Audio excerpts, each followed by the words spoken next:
Hello दोस्तों। तो कैसे हैं आप लोग? आशा करते हैं आप लोग अच्छे होंगे और मन लगा के पढ़ाई कर रहे होंगे। तो चलिए हम लोग आज 31 जुलाई के द हिंदू न्यूज़पेपर के आर्टिकल्स का ब्रेनस्टॉर्मिंग करेंगे। ये आपका सिविल सर्विस, सीपीएफ, सीडीएस जितने यूपीएससी एग्जाम लेते हैं उसमें आपके लिए बहुत ज़्यादा रेलिवेंट है। तो चलिए पहला आर्टिकल करते हैं। उसके पहले आपको बहुत ज़रूरी इंफॉर्मेशन दे देता हूँ कि 499 में हम लोग का प्रोग्राम स्टार्ट हो रहा है। ये माइलस्टोन प्रोग्राम है जो टेलीग्राम में होगा और इसमें आपको मेंटरशिप मेरे द्वारा दिया जाएगा। तो आप लोग को इस प्रोग्राम में जुड़ना है। आप लोग अपना सिलेबस कंप्लीट कीजिएगा और मेरे डायरेक्शन में आप लोग का गाइडेंस रहेगा कि आप लोग को पढ़ना क्या है और कितना पढ़ना। ये आपका 16 अगस्त से स्टार्ट हो रहा है 2026 और ये चलेगा आपका 2027 CDS 2 तक। चलिए पहला आर्टिकल करते हैं।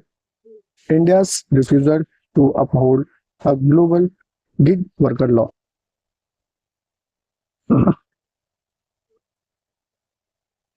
ILO जो आपका कन्वेंशन नंबर 193 के ILO को updated first binding international treaty का establish baseline right fair pay and algorithm transparency को ये दिखाया गया है कि ये आपका ILO के पहली बाइंडिंग ट्रीटी है जो आपका प्लेटफॉर्मिंग गिग वर्कर के राइट फेयर कंपनसेशन और एल्गोरिदम ट्रांसपेरेंसी को ग्लोबल स्टैंडर्डाइज करती है। ये आपका इंटरनेशनल रिलेशनशिप और आपका लेबर रिफॉर्म के लिए बहुत इंपॉर्टेंट हो जाता है। इंडिया ने वोट नहीं किया है क्योंकि इंडिया के फॉरेन पॉलिसी के मुताबिक इंटरनेशनल ट्रीटी तभी रेटिफाई होती है जब डोमेस्टिक लॉ पूरी तरह तैयार हो। ये आपका फॉरेन पॉलिसी और मल्टीलैटरल ट्रीटी में ये सॉवरेनिटी और प्रैक्टिकल डेमोक्रेसी का एग्जांपल है। नीति आयोग के जो डाटा का एंश्योर के उसके अनुसार अपना 2029 और 30 तक इंडिया के गिग इकोनॉमी रैपिडली ग्रोथ करेगी और नॉन फार्म एम्प्लॉयमेंट का 6.7% हिस्सा बनेगी।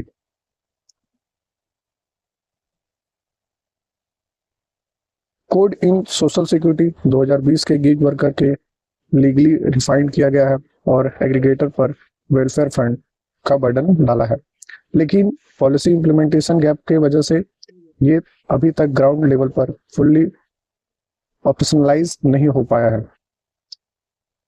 लेबर सब्जेक्ट कंसर्न लिस्ट में उसका कंकरेंट लिस्ट के 7th शेड्यूल में होने की वजह से स्टेट अपनी स्पेसिफिक लेजिस्लेटिव बना रहे हैं। राजस्थान और कर्नाटका के जैसे स्टेट में कोऑपरेटिव और कंपनसेटिव जो फेडरलिज्म है, कॉम्पिटिटिव फेडरलिज्म के जरिए गिग वर्कर का सिक्योरिटी मेन लीडरशिप दिख रहा है। ये लाइन गिग इकोनॉमी के स्ट्रक्चरल गैप और को दर्शाती है जिसमें 85% वर्कर बिना किसी हेल्थ या पेंशन सिक्योरिटी के काम कर रहे हैं। ऑटोमेटेड एल्गोरिदम, लो वेजेस और अनफेयर वर्कर जो वर्किंग आवर है उनकी वर्नेबिलिटी को बढ़ाता है। कंक्लूजन में देखेंगे इंडिया की रैपिडली ग्रोथ जो गिग इकोनॉमी के सस्टेनेबल बनाए के लिए आपका लीगल प्रोटेक्शन और सोशल सिक्योरिटी स्कीम को इफेक्टिवली इम्प्लीमेंट करना जरूरी है। डोमेस्टिक लॉ और इंटरनेशनल स्टैंडर्ड जैसे ILO नॉर्म्स के बीच बैलेंस बनाकर ही हम 2.35 करोड़ के वर्कर को फेयर वेजेस, एल्गोरिदम फेयरनेस और इंक्लूसिव इकोनॉमिक ग्रोथ प्रोवाइड कर सकते हैं। इस आर्टिकल से रिलेटेड यहाँ पे आपका एसे और जो CAPF असिस्टेंट कमांडेंट का आर्ग्यूमेंट दिया गया है, इसका आप प्रैक्टिस कीजिएगा। अब हर आर्टिकल्स के बाद ये सब क्वेश्चन दिया जाएगा जो आपको इसमें 300 वर्ड का ऐसे लिखना है और ये आप आर्गुमेंट लिखेंगे। नेक्स्ट आर्टिकल करेंगे hiding the Shreyas. Central board जो central board of film certification regulation के स्टेटरी बॉडी है जो आपका पब्लिक फिल्म एग्जीबिशन को रेगुलेट करती है। ये बोर्ड पब्लिक नॉर्मल जो नॉर्म्स होता है मॉरल और मेंटेन करने के साथ साथ जो आर्टिस्टिक फ्रीडम और पब्लिक डिस्प्लेस को डायरेक्टली इन्फ्लुएंस करता है। सीबीएफसी लीगल पावर को सिनेमाग्राफी एक्ट 1952 के से आती है। आपका ये जरूरी है कि फिल्म सर्टिफिकेशन और रेगुलेशन पर प्राइमरी जो लेजिस्लेटिव बॉडी है उसका फ्रेमवर्क यही एक्ट है जो आपका बोर्ड के सर्टिफिकेशन पावर को डिफाइन करता है। सिनेमेटोग्राफ एक्ट के section 5A sub clause 2 mandatory बनाता है कि सर्टिफिकेशन डिटेल्स के ऑफिशियल गैजेट में पब्लिश किया जाए। इस प्रोसीड्यूर को स्किप करना जो प्रोसीड्यूरल इरेगुलेटरी है उसको गवर्नमेंट्स में प्रोसीड्यूरल नॉन कंप्लायंस के एग्जांपल है। डिसीजन को बिना किसी टाइमलाइन का डिले करना एक तरह का इनफॉर्मल या फैक्टो बना है। ये bureaucratic red tape, legal remedies और जुडिशियल रिव्यू के बाईपास कर देता है जो रूल ऑफ लॉ को एडमिनिस्ट्रेटिव अकाउंटेबिलिटी के खिलाफ है। ऑनलाइन सर्टिफिकेशन डाटा के कट और फुटेज सप्रेस करने के पब्लिक अकाउंटेबिलिटी खत्म हो जाती है। ये operational opacity, academic analysis, film history जो प्रिजर्वेशन और आरटीआई बैक सिक्योरिटी जो स्क्रूटनी को ब्लॉक करती है। एक्सेसिव प्री सेंसरशिप सर्टिफिकेट जो कॉन्स्टिट्यूशनल के article 19 sub clause 1 sub clause A freedom of speech and expression पर डायरेक्ट अटैक है। अगर reasonable restriction article 19 sub clause 2 के बाहर जाए तो ये क्रिएशन एक्सप्रेशन और क्रूशियल सोशल पॉलिटिकल नैरेटिव को दबाता है। इसका कंक्लूजन में देखेंगे जो सीबीएफएससी का प्राइमरी रोल सर्टिफिकेशन का होना चाहिए ना कि रिस्ट्रिक्शन सेंसरशिप का। इंटरनेशनल जो इंस्टीट्यूशनल ट्रांसपेरेंसी और प्रोसीड्यूरल कंप्लायंस और टाइमली डिसीजन को इंश्योर करके ही हम article 19 sub clause 1 sub clause A के तहत फंडामेंटल राइट और जो आर्टिस्टिक फ्रीडम को प्रोटेक्ट कर सकते हैं जो एक वाइब्रेंट डेमोक्रेसी और अपना हेल्दी पब्लिक डिस्करेज को ये एसेंशियल है। नेक्स्ट आर्टिकल करेंगे India theatre reform needs to readiness framework. ये इंडियन आर्म फोर्स के सबसे बड़ा स्ट्रक्चरल रिफॉर्म है जिसमें 17 अलग अलग सिंगल सर्विस कमांड कॉम्बैट करके यूनिफाइड जॉइंट कमांड बनाई जाती है। ये ट्राई सर्विस जो सिनर्जी और रिसोर्स को ऑप्टिमाइज इंश्योर करता है। रिकॉग्निशन के दौरान शॉर्ट टर्म ऑपरेशन हो सकते हैं जैसे आर्मी, नेवी एंड एयरफोर्स के अलग अलग कल्चरल एंड लीडरशिप गैप और extra decision making clear military efficiency को ट्रांसपेरेंटली रिड्यूस कर सकते हैं। इवैल्यूएशन पॉइंट में ये स्ट्रेटेजिक वल्नरेबिलिटी में एस्पेक्ट है। डिफेंस प्लानिंग को बजट और इक्विपमेंट साइज इनपुट बेस्ड नापने के बजाय real time combat outcome focus पर शिफ्ट करना होगा। यह मॉडर्न वॉरफेयर इक्विपमेंट और ऑप्टिमाइजेशन जो मिलिट्री बजट यूटिलाइजेशन के लिए एक जरूरी पॉलिसी जो पैराडिग्म शिफ्ट है। स्ट्रक्चरल ट्रांजैक्शन के वक्त कैपेसिटी में ऑडिट के लिए मिनिस्ट्री ऑफ डिफेंस के अंदर एक डिफेंस रेडनेस काउंसिल का प्रपोजल है। यह सिविल मिलिट्री कोऑर्डिनेशन और डायनामिक ओवरसाइट मैकेनिज्म क्रिएट करने का हेल्प करेगा। थिएटर कमांड बनाने के लिए लगभग 10 साल अलग लग सकते हैं। इस ट्रांजैक्शन पीरियड में चाइना और Pakistan two front war threat को एक्टिव बॉर्डर पर इंडिया वनडेबल हो सकता है।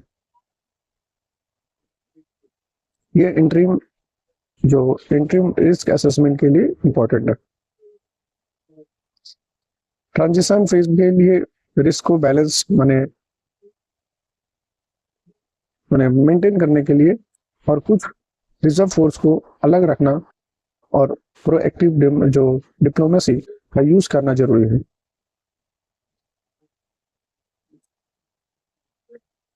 रेमेडीज सेक्शन में ये ड्यूअल स्ट्रेटेजिक जैसे स्ट्रेटेजी जो रिजर्व है और डिप्लोमेटिक बैलेंसिंग के लिए सॉलिड सॉल्यूशन है। कंक्लूजन में देखेंगे इंटीग्रेटेड स्टेट कमांडर को कमांड में फॉर्मेशन इंडिया के डिफेंस आर्किटेक्चर को मॉडर्नाइज करने के लिए जरूरी है।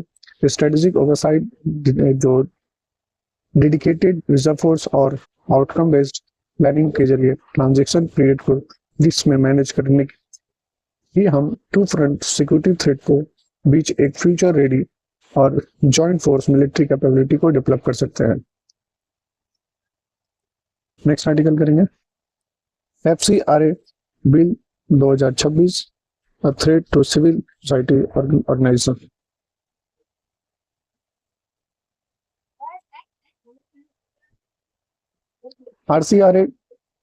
FCRA अमेंडमेंट बिल 2026 ये बिल एनजीओ कल्चरल और रीजनल जो ऑर्गेनाइजेशन द्वारा रिसीव किया जाने वाले एक फॉरेन फंड पर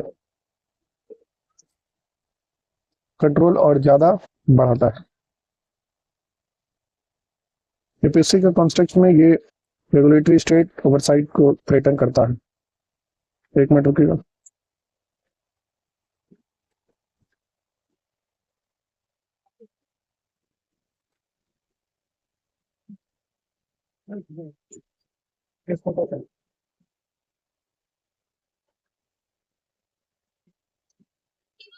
अरे चलाओ जल्दी से।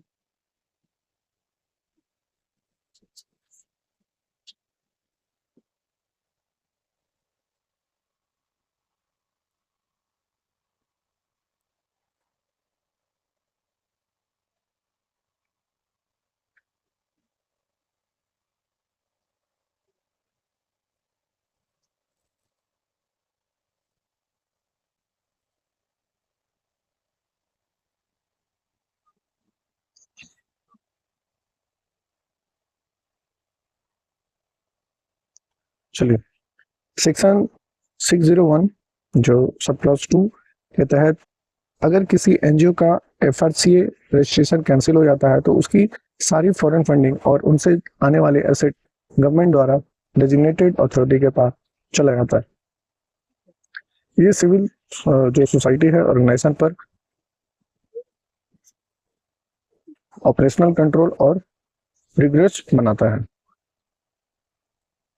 Clause 16A sub clause 1 sub clause B के मुताबिक अगर कोई एनजीओ खुद भी अपना FRCA सर्टिफिकेट सरेंडर करती है तो उसके पास बचे हुए यूटिलाइजेशन फंड और एक्यूमुलेटेड एसेट गवर्नमेंट के पास वेस्ट हो जाएंगे। ये एग्जिट स्ट्रेटजी भी हेवीली रेगुलेट करता है।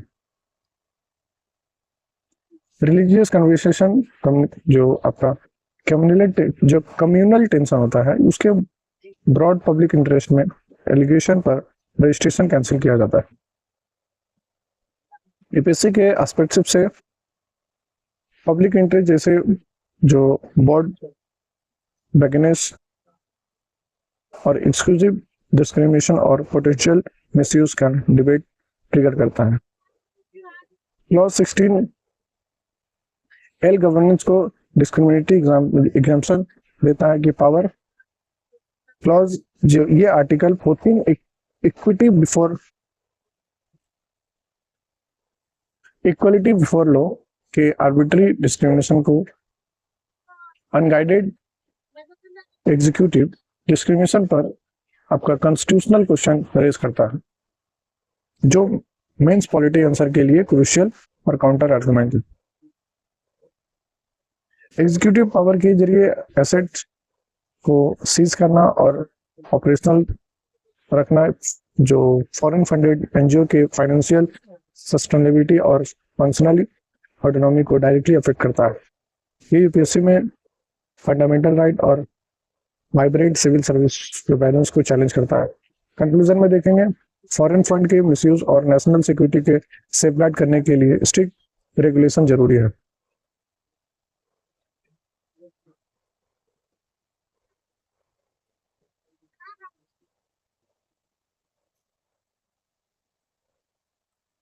लेकिन जो ट्रांसपेरेंसी और ऑब्जेक्टिव स्टैंडर्ड और जुडिशरी ओवरसाइट बैलेंस करना होगा, ताकि आर्टिकल 14 के तहत इक्वालिटी बनी रहनी चाहिए।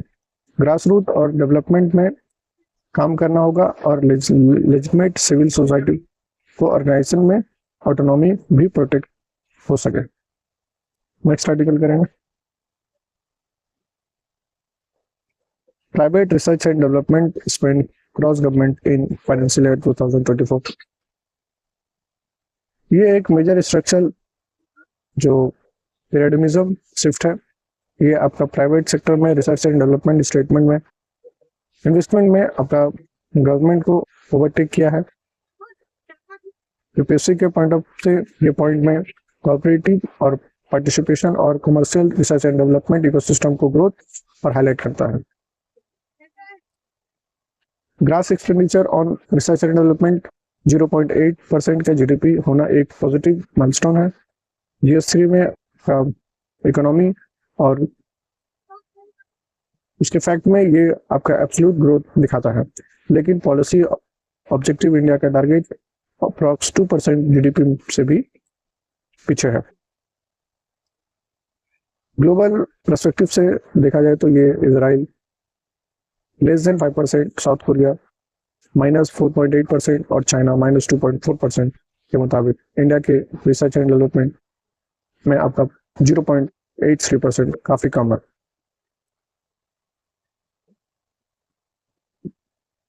यूपीएससी के पर्सपेक्टिव से ये आंसर में क्रिटिकल एनालिसिस के लिए स्टैटिस्टिकल कंपैरिजन काफी यूजफुल है।